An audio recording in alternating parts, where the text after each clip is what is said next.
Welcome to Hispanic Biz Success Stories. I'm Ramiro Galicia. We interview successful Hispanic business owners to learn from them their story of their triumphs and their challenges. Hope you find these stories interesting.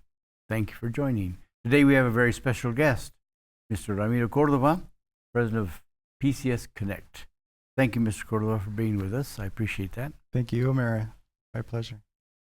Mr. Cordova, what is PCS Connect? PCS Connect is a company, some would know it as a BPO, contact center services, and we provide administrative level back office support to businesses throughout the United States and in Canada. What is back office support?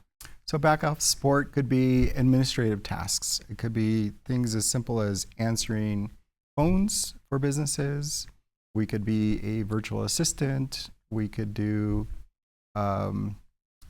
research work for businesses. We also have done marketing services, so a variety of different services for businesses. And how big is PCS Connect? So we're about a little over 50 employees strong, servicing mostly two main industries. And we do that throughout the United States and in Canada. You have customers in Canada, so it's a remote. It is a remote. How many years have you been in business? So I started the business in 2001. So just a little over 22 years of business. So how in the world did you? I mean, you started in that business. Or how did you see that need? Well, realistically, over time, the business evolves, and I didn't really see a need other than after working in corporate America, I knew that I wanted to transition into being a business owner. What did you do in corporate America? I was a director of human resources and environmental health and safety. Where? In Southern California. You're from Southern California? I am. Where'd you grow up? Grew up in Whittier, California, and went to the local high school, elementary, and so forth. And you've been in El Paso now how long? Well, at the end of this month, Ramiro, it will be 1 year. Fantastic. Wow. So we got to find out what brought you to El Paso. But growing up in Whittier, your parents, where are your parents? Where did they grow up? My parents are born in Guadalajara, as I was, and they migrated to Southern California, and my dad was the first one, to migrate. Then brought over my mom. They started in Whittier and basically grew their family there in that town. What did your father do? My father was an entrepreneur. Really? And so at a very young age, he started his own business. He comes from a family of entrepreneurs. His dad was an entrepreneur in Guadalajara. And so throughout my dad's young years, he started his business. And then when he came here to Southern California, he still had his hand in business, but he always had a stable job, but always an entrepreneur at spirit. He had his hands in a lot of different things. So he had a job and then he had a business. He did. What kind of business did he have? So he was, when he first started, he would bring Hispanic products from Mexico over and resell them here. In Southern California. So what that kinds was of product? So everything from dulces, de latas de diferentes productos, just all kinds of just Mexican products that would not otherwise be available here during that time. Wow. And your mother? My mother worked for a little bit, but really was home with us. How many brothers and sisters? We're five. 5 brothers. How and many sisters. entrepreneurs out of those 5? Very good question. There is 2 brothers. They're entrepreneurs, and my middle sister also entrepreneur. So is that something you learned, or is it in the blood? I think it's a little bit of both. Watching my dad, in a number of different activities and things that he did, that certainly had an influence. But I think there could be something in the blood. So you're working for corporate America, Mm-hmm. and you make a decision to leave? Well, in 2001, you might remember that we had a pretty serious incident here in the United States, 9/11. And right around that time, our corporation was downsizing. And I was amongst the individuals that was given a severance opportunity. And so I took that severance opportunity and leveraged the severance opportunity to start the business. So how long did you work for that company? It was about 2.5, 3 years. Okay. Yeah. Had you gone to college in LA? I started college, but never quite got through the finish line during that period.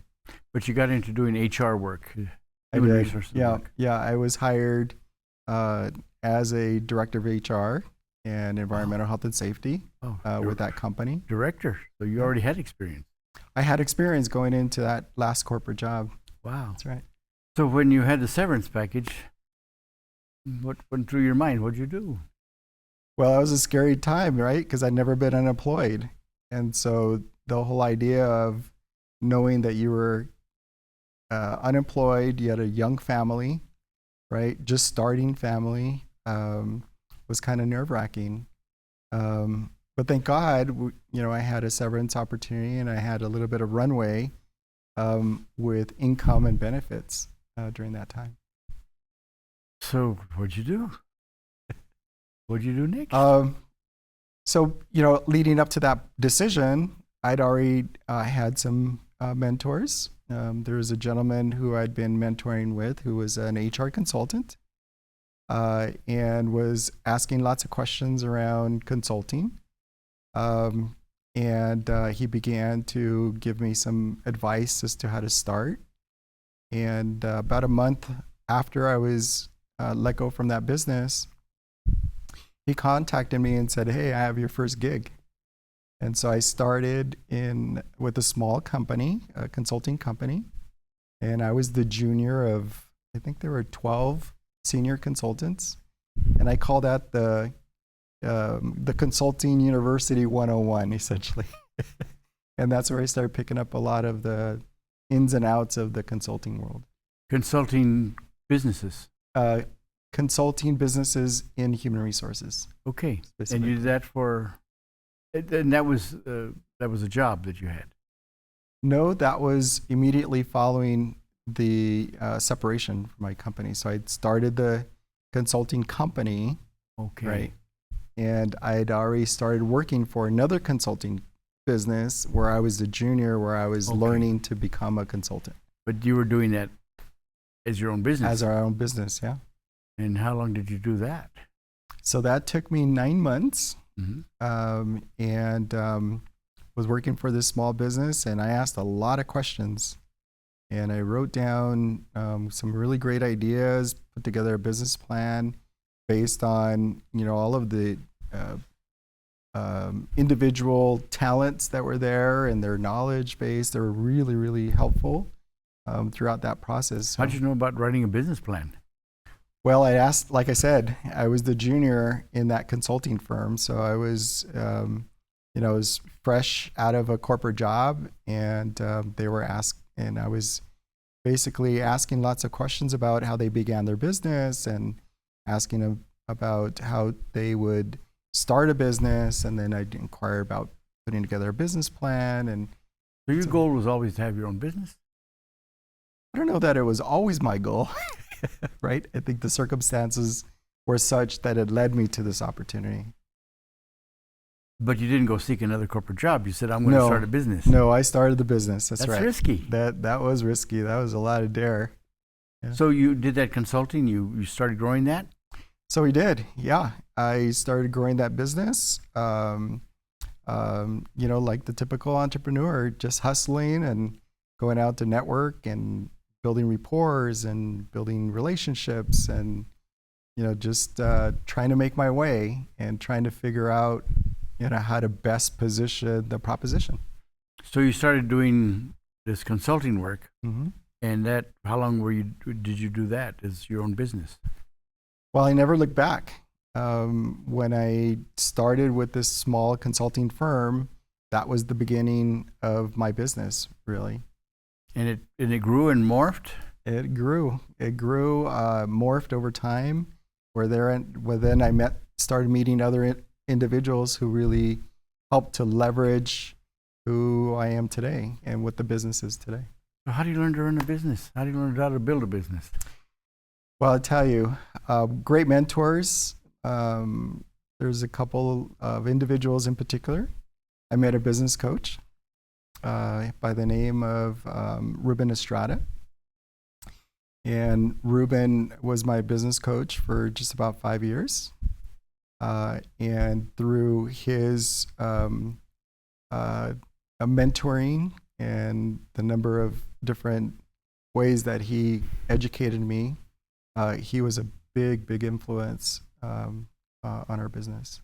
Well, I'd like to talk about that because when I first met you, I'd shared that there was a business coach in California that got me involved in business coaching in 2008, and it happened to be Ruben Estrada. Mm-hmm. He had a company called Estrada Strategies, and so he helped me get into coaching and guided me, and he was your coach. Yeah, and he was from El Paso. that's right. His father was a musician here in El Paso, and then he went to California. He was managing business all over the country for this one company he worked for, and then he started coaching. Right. So what did coaching do for you then? Well, coaching kept me very focused, and it, he gave me a lot of techniques and ways to position the business, make sure that the proposition was there, make sure that the services were cost effective and obtainable for businesses. And the best one of the things that I always talk about is systems and processes, right? As Ruben always said, you when you build a business, you build it through systems and through processes. And so I think that was like a big eye opener for me in learning about the systems and processes. Well, he pushed that. He wrote a book, Know Your Next Move. That's right. Using the chessboard. He had a chessboard in his office. He did. He sure did. And before he passed, sadly he passed. Yeah. And you were with him at that time when he became ill, and it bothered you a lot that he got sick. Yeah, there was we grew, in our professions. Ruben had started the business just shortly after I had, and over time we grew to become friends. And so I was very fortunate to be part of, his growth and for him to see, the business growth. And so it is a tragedy that we lost him at such a young age. But you asked questions, and you had an entrepreneurial family.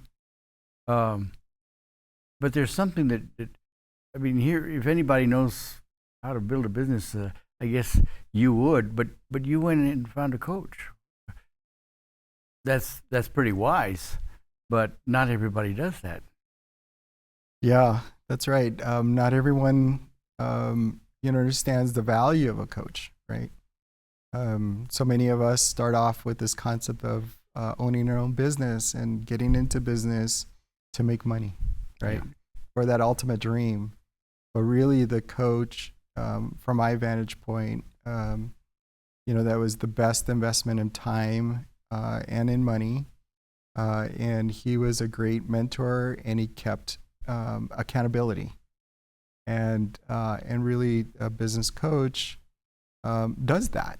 And they ensure that you stay focused and you don't go off into other tangents, and you stay, focused in your business plan, your objectives, and ensuring growth. So you reached a level of stability and maturity pretty quick then.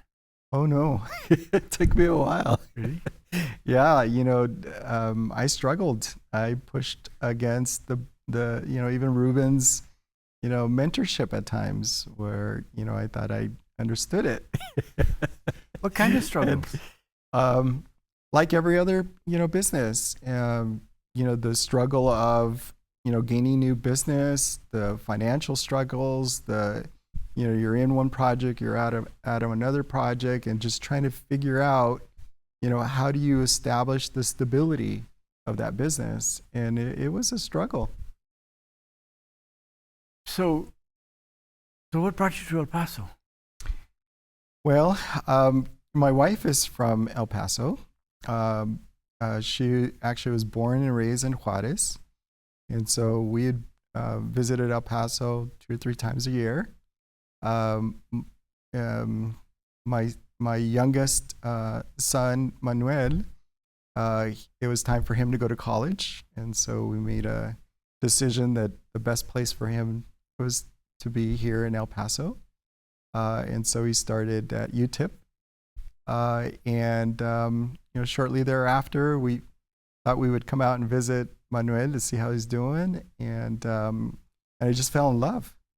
I fell in love with El Paso. I fell in love with the business culture, with the people, with the friendliness, and still fascinated with downtown area. So you moved your business to El Paso. What was that like? Well, we still have our corporate office in California. And so the beauty of our business is that we're remote. And so I did establish a local office here in El Paso. But really our corporate office remains in Southern California. And you have employees in Southern California? That's right. But you have employees other places too? That's right. That's correct. How do you manage that? Systems and processes. Yeah. Yeah. That's right. An effective business manages through systems and processes and good leadership, right? Where you have managers that really own the process and they value the delivery of service, and we manage those clients through those systems and those processes and ensure accountability and transparency. How many children do you have? We have 5 children. Fantastic. We're a blended family. I'm sorry, 6 children. We're a blended family. 4 daughters and 2 boys. Wow, fantastic. And 9 grandkids. Oh, that's wonderful. You're young. You're young. Thank you, Ramiro. But so in building, because you're not in a simple business. Mm-hmm. I mean, it's not a trade. You're involved with technology, and how did you like moving to El Paso? What was that? I mean, how do you find a market here? Yeah. Well, the business climate here is exceptional. It's vibrant. I think the business community is very welcoming. Finding business here, there's still lots of needs, here in El Paso to fulfill. There are opportunities where, businesses that are so mature that don't quite know the value of systems and processes, and so we bring that to the table. And I'm fascinated by the business climate here and the business owners that I meet every day. Have you found challenges here?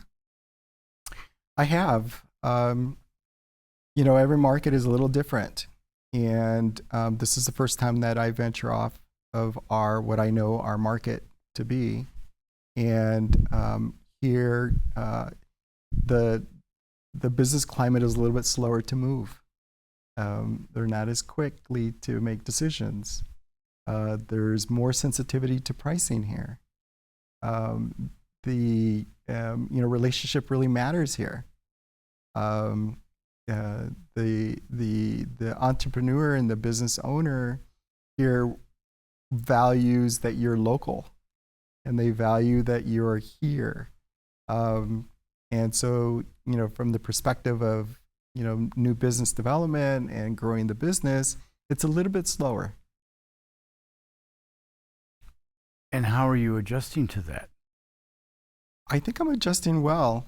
I too appreciate deep relationships, and I also appreciate understanding the owner's challenges, and I appreciate getting to know their background and their story, and I appreciate being able to fulfill a need, right? And so I'm finding that business opportunities are here, and business community is thriving. So, an example of a client that you served that's a successful client for you. What would that service be, for example? So I'll give you a couple examples. One example is the individual who's looking to scale their business through a marketing strategy. And that client, understands the importance of marketing, understands the importance of making sure that the brand is known and it's understood. And they understand that, technology plays a big role in that brand. And so a client, a typical client is somebody that knows they need the technology, they need to get their brand out there, and we're here to fulfill that need. Now, whether it's for lead generation or whether it's to help share their brand through social media or through other means, we're here to fulfill that opportunity. How do you do that? We do that through a technology. Which is? And so we have a CRM system, and the CRM is the customer relationship management system. And through that system, we can deploy a number of different activities. We can do lead generation, we can host your website, we can answer your phones, we can help you through the sales process. We have the technology for AI now built in, so we manage a client like that through our CRM system. So CRM, being customer relationship management system, is a list of all the customers, and how does a business use that? So business leverages that CRM. It's a focal point of data management.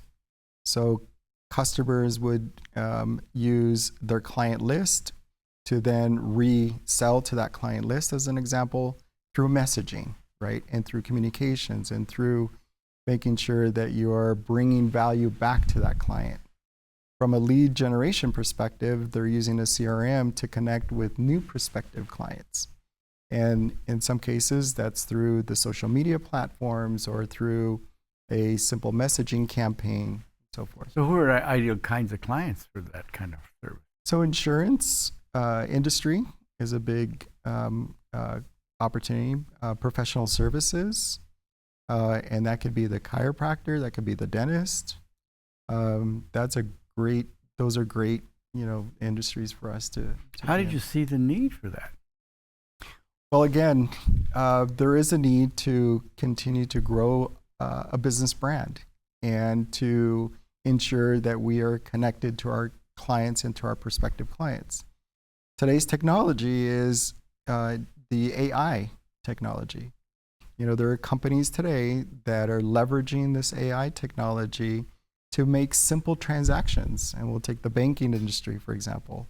The banking industry sees basic value in that AI, where an individual can speak into their phone and just ask for the last transactions or find out what their balance is in their banking account, as an example. Our technology helps to drive that communication through an AI type platform. Highly technology. It's fascinating. It really is. Well, how do you sell in Canada when you're in El Paso? Yeah. Well, those are relationships that get established, and referral business. Ramiro, that's really essential as you grow your business, and referral business is a big part of that. And so we often get led into other states and either, into Canada as an example, through business referrals. Let me ask you a question about your family background, your upbringing, and how that affects the way you operate your business. Mm-hmm. What comes into mind? Did you grow up with dichos and things like that guide you today? Well, I probably can't say the dichos on camera, Ramiro, but I can tell you that they are very strong in my head today. And Mom instilled lots of different dichos, and so did my dad. Really? But there's some that I use even today with my own family, with my own team members, and I often, and you'll often hear me say, have fun, enjoy and love what you do. And if you enjoy and love what you do every single day, you're going to bring success. Do you enjoy and love what you do every I single do. day? I'm fascinated. I'm humbled by being able to provide a service. And to you've our been doing this customers. for quite a while now. 22 years. So have you grown in the process? I feel I've matured. Sure. I think that I have a better sense of work-life balance today. I feel like I'm a little bit, obviously I have a bigger responsibility with our team members to ensure that they have a stable place where they can come to work and enjoy what they do every single day. So I feel like I've grown quite a bit in many different ways. How do you manage teams remotely? Systems and processes, right? We have one of the things that I built early on was a business operating system, and we call that DataBox. And so through our business operating system, it's like a CRM.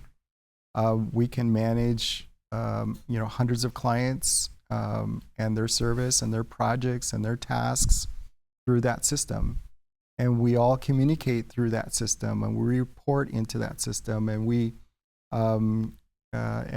look at our business development efforts through that system, and we manage our projects through that system. And so really that is the focal point of managing remote for us. Wow.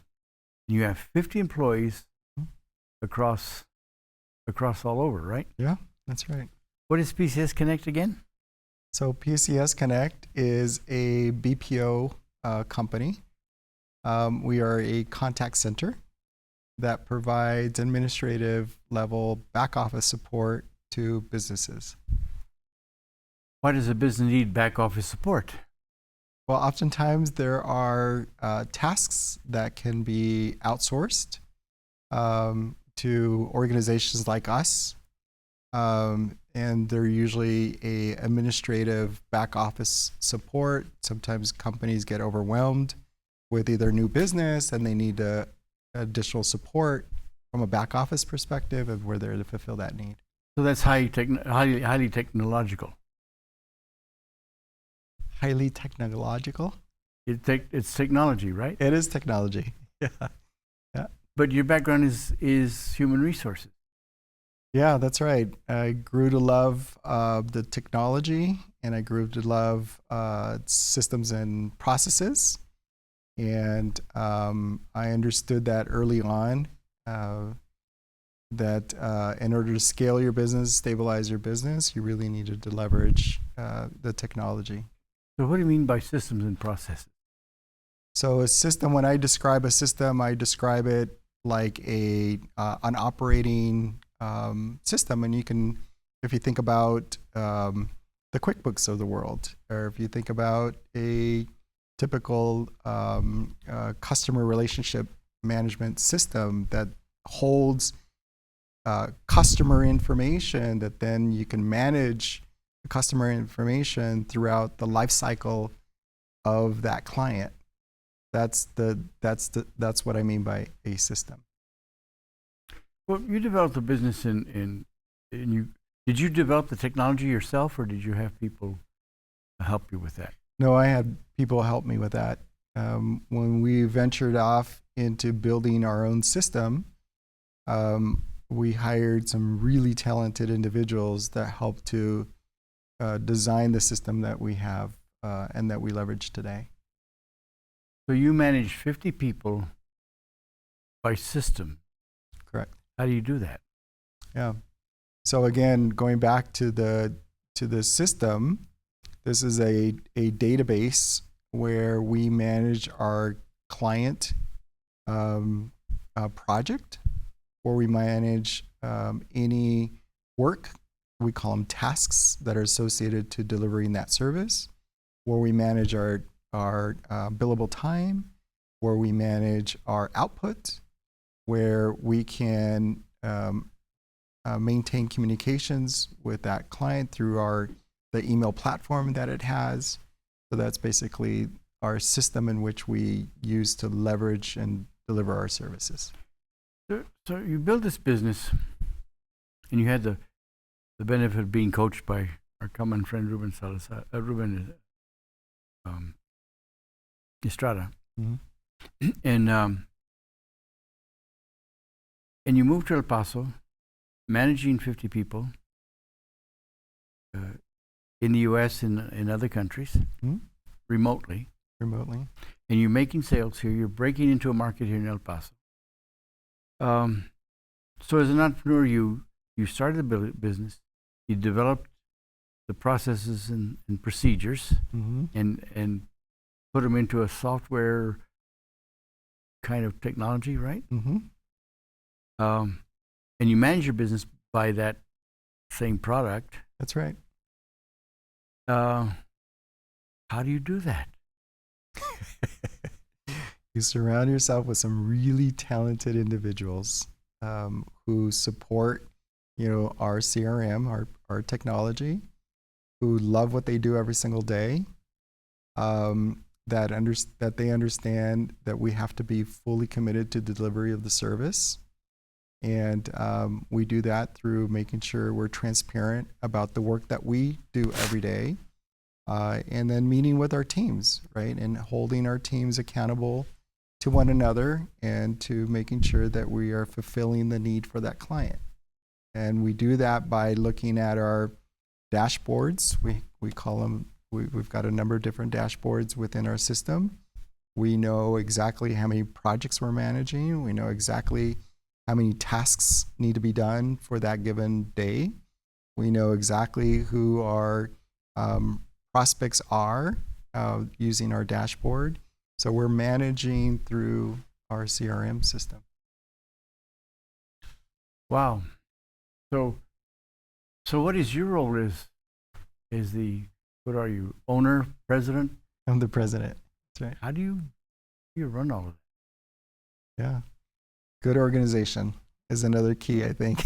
It's just stay organized, make sure that you have good delegation process, make sure you hire the right person at the right time for the right job, make sure that they're holding each other accountable to activities that need to get done for our clients, and just have a level of transparency. Our team huddles are weekly.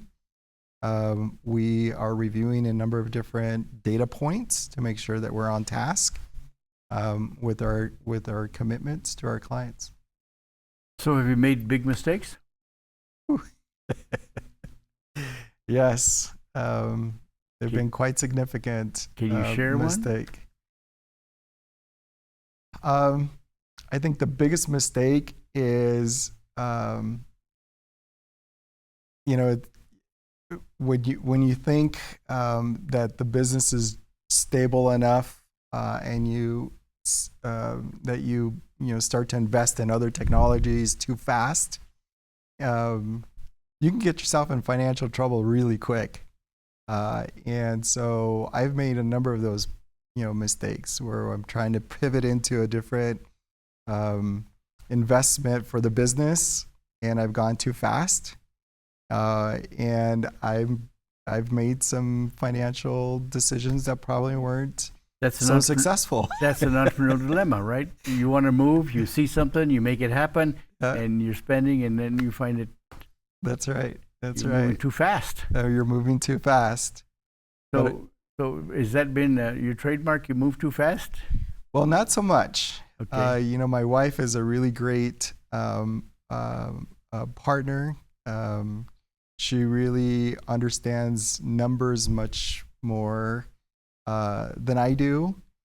She really makes sure that we're making good, sound decisions together. And she really has a knack for just making sure that we're making good financial decisions. So she works with you? She does, yes. And what's her background? Yeah. So she worked for a large company based here in the U.S., and she worked in procurement for a number of different years. So her background is managing products from everything from inventories to shipments across different continents and so forth. Her name? Irma. And she grew up. Did she work with the maquila industry? She did. Mm-hmm. And so she knows how to manage. So she helps you a lot. She helps me tremendously. And you listen. And I listen real careful. That's wonderful. That's Together we're a dynamic. We really are. So what are the challenges for PCS Connect? I think the challenges on a go forward basis is just staying relevant with technology. I think that technology is ever changing, and we just need to stay relevant. We need to make sure that our technology is staying with the times, and that we are providing good support, internal and external customers, right? We call them our internal customers, our team members. And I think those are the biggest challenges that I foresee. Technology moves really quickly today, and so we've got to make sure we're on top of that. You talk about AI. That's one. You bring that in. Yeah, that's right. What challenge does that bring? Yeah. Well, I don't quite understand all of the challenges that may bring, but I will tell you that AI is becoming much more intelligent. And I will tell you that AI can help leverage communications with our customers and their prospective customers and their current customers through simple text messaging, through simple auto response technology, through appointment reminders technology, through confirming appointments, through normal chit chat, questions and answers that you would typically ask a business, that then the AI can help to respond and guide, that consumer into a decision. Wow. Well, I'm really slow in technology, and in my kind of business, being a business coach, it really hurts because technology is moving. And new people come on the scene, and they understand all this technology, and I'm behind the scenes, so it is effective. It does affect. But you're ahead of the curve. You have to be ahead of the curve, right? Or are you ahead of the curve? I don't know how much ahead of the curve I am, other than I like to think that we're one step ahead of understanding what the technology is bringing and how we can leverage that technology for our clients' use. But look, technology doesn't have to be intimidating, right? Well, but you need people to guide you through that. Of course. And that's what you do, right? And the business owner, that doesn't quite understand what the purpose is of the CRM and what the purpose is of a marketing system, and the purpose of leveraging processes and procedures. You start simple and you evolve into the technology, right? And whether that is trying to figure out how to scale your business through lead generation, or how do you answer that incoming call that maybe you're too busy to answer, but through a callback technology, that call gets answered, right? And so you just start slow with those gaps that you identify that, you can leverage, some of the processes. So with in your a sense, business. if I can understand, if I understand, you've taken the coaching that you were involved with really helped you look at processes and procedures and document things, and you've taken that and you put it into a technological platform to apply to businesses. So where the entrepreneur needs to have systems and process to build a business, you've automated that in a way. In some processes, it is automated. That's right.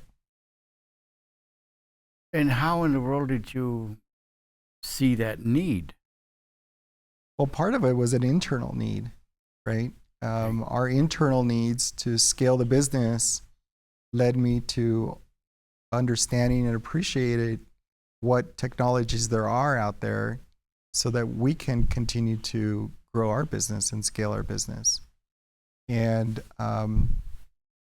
it was an internal need that we identified to have a better marketing system. And so now we use that marketing system internally, but we also resell that technology to our existing client base. So they can use what you're using. So they can use what we use and what we leverage on. So again, how big is PCS Connect in terms of, I mean, you're all over the place, right? How big are you? We have hundreds of clients throughout the United States. And we service hundreds of clients every week through our platform and through our business systems. And so what does growth look like for you? Your growth tomorrow? Yeah. Well, we're in a trajectory. This new technology platform that we are leveraging is quite dynamic. It is a new technology that is evolving quite significantly. And what I see is that more and more companies are going to need to look closely at a technology like what we use. And our system is primed for those opportunities. So how big can you get? That's a good question, Ramiro. We measure our performance year after year. And we've been pretty fortunate in certain sectors of our business. We've grown double digits year after year. Wow. In other sectors of our business, depending on the service type, not so well. And so the mix of that, has given us a nice, consistent growth year after year. But you have your eyes set on growth. Yes, we do. We're this year, we're looking at a 20% growth over last year. The telecom industry is another, great opportunity for us. Again, an internal need, having a contact center. We obviously have a number of different phone lines that we needed to use, and we can now leverage a platform that we can deliver back to our clients, and that's the telecom services. And so we offer those business phone systems at a really reasonable and competitive price. So you're really building a platform for. Is it for medium-sized businesses or small business to operate technologically? Our target is the medium-sized business. Medium-sized is what? But we fulfill, the small, the one-man, three-man operation. We identify a medium-sized business of having 50 employees or around 50 employees, and they're usually doing between $5 and $7 million in annual revenue, and that's generally our target. How do you find them? That's the secret sauce, isn't it? But Or how do they find you? Yeah, they find us on the website. Okay. They find us as we are out in doing workshops, Mhm. or as we are doing webinars, or as we are working within the community, networking, business referrals. So, what advice would you give to a young Ramiro back there in when he's breaking out of high school, college age, and he's got this entrepreneurial background with family, or he has an interest in building a business and doesn't know what it is? What advice would you give a young person, Yeah. man or woman? Yeah. Boy, I can think of so many, but the very first thing is pay attention, ask questions, stay informationally hungry, right? Understand your niche, stay in your lane, Yeah. right? Leverage individuals that have a passion and that are much more talented than you are. Employ a business coach. This is a one of those advices where you're only as good as who you surround yourself with. Let me ask you, would you have been able to build your business the way it is today without a business coach? I would not have. Really? Why? I would not have. Well, you know what, I think the accountability factor wouldn't have been there. And What do you mean by accountability? So my business coach held me accountable to make sure that I stayed on task to putting together the systems and putting together the processes and making sure that my offer proposition was in line and that it made sense. And a business coach will do that, and they'll keep you focused. They'll remind you of what your goals are. They're going to remind you of business processes. They're going to, not necessarily give you the answer, but direct you in a way so that you find the answer. Well, it's interesting when you started with a business coach, and you mentioned, Ruben Estrada. That world was just beginning. I mean, that was the early stages of coaching. Yeah, that was 2002 approximately. When I learned of it. Yeah. Now, I came along 2008, and I went to visit with him in Ontario, Mm-hmm.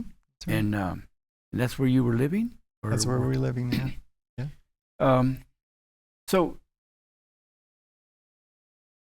So as you deal with business owners who are building their business, medium-sized businesses, what problems do you see business owners have, entrepreneurs? Business stability, stabilizing their business. Why do you say that? And I say that because, new revenue is really important, but sustaining that revenue over a period of time is even more important. So as you are growing your business, that new revenue pays the bills, right? But many, at least from my vantage point, when you're gaining that customer, you're not looking at that customer from a longevity perspective. Whereas we value that. We want you to stay with our business. We want you to, be amongst the 93% retention rate. We Really? want you to stay with us. That's what you have? That's what we have. It's a 93% retention How rate. do you do that? Transparency and making good commitments. What do you mean transparency? So for our clients, it's important that they understand that if you hire us, we're going to perform based on the expectations that we've all agreed to. And sometimes that is as simple as delivering a product to them, delivering that service to them, and them being able to know that we're making good commitments on our delivery dates and our promises. And so that really retains clients. Is it fair to say that your growth is based on your retention of clients? Yeah, I think that's a big part of it because I think clients refer us, based on the retention, and they will refer us based on knowing that we're making good, sound commitments. Or do you increase product to them? Yeah, that's right. So one client could have, on average, 3 different types of services, for example. And so as we are learning about their business challenges, we can incorporate another line of our service offering to that client to help them, fulfill that need. So you're really providing an essential service for small business. Yeah, I would say that. That's right. Well, they come to you because they have a big need. Have a need. And that's managing what? They have a need managing what? They have a need managing, and it could be as simple as I have a need to grow my business, and I need to be able to grow my business through leads, through new client acquisition process. I need to get my time of delivery commitment better. We have clients that are still using a process that entails a Word document where they have to manually put in a proposal, and they have to repeat that process that takes them sometimes 2 and 3 hours to develop one proposal. Or within our process and our delivery to them, we automate that process for them. We establish that proposal so it goes out electronically, that their clients can sign off on it electronically, that they establish a good onboarding system through our technology. You really can automate a business. In many ways. So what makes the entrepreneur, you, relevant today in the market you're dealing with? Mm-hmm. What makes you relevant? From a business delivery perspective, I think what makes us relevant is that we're the company that can help to augment labor cost. We're the business that if you're looking to leverage growth, that we've got a proven system and a process to help you to do that. And you don't necessarily need to hire, on a full-time basis to do that. But one of the things you said at the beginning was that when you were in HR and you went out on your own and started working as a consultant, you went and asked people questions and wrote down their answers. Mm-hmm. And you ask questions. Mm-hmm. And as a coach, of course, that's what I do, is ask questions. Absolutely. But you ask questions. Is that the secret of being a good entrepreneur? I think that's part of it. Yeah. You listen and you ask questions until you understand where the real needs are. There you go. But you're always learning and growing as a person. You are, right? Sure. That's right. Yeah, because you're hungry. I'm motivated, and I'm encouraged, and I know we have responsibilities to others and to my team, and so I'm very motivated. Where does that come from? I think that comes from my family.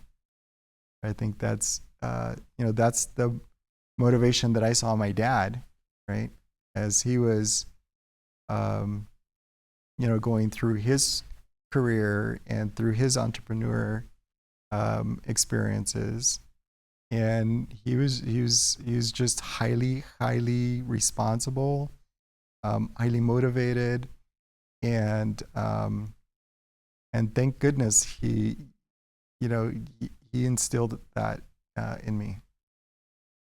Yeah, but you took it and you've taken it to another level. Yeah, I think that I've become a bit more motivated and encouraged by mentors, great mentors that have really put me underneath their wing and have really taught me some great lessons. Yeah, but you've allowed yourself to be under that wing. Yes, I'm ever learning and I'm ever evolving, and I still appreciate great mentors like yourself and business coaches that have expressed and have done some great work with the local communities. And I pay a lot of attention. Well, I appreciate you sharing your story. I hope you enjoyed sharing your story. Thank you. I think it's a valuable story. And what's motivating to me is to see someone like yourself who's built a very good, strong business, still growing, but your interest in learning and asking questions and allowing yourself to be open to growth. That's so important. I really appreciate you sharing your story, and got to learn more about PCS Connect and your future here in El Paso. I'm glad you're here and affecting this community and people around you. But thank you so much for your time. I really appreciate that. And I thank you viewers for watching this. I hope you've learned a great story from Mr. Ramiro Cordova. And stay tuned, watch these programs, and enjoy and learn. Have a good day. God bless. Thank you, sir. Thank you. Thank you, appreciate Ramiro. it. Thank you.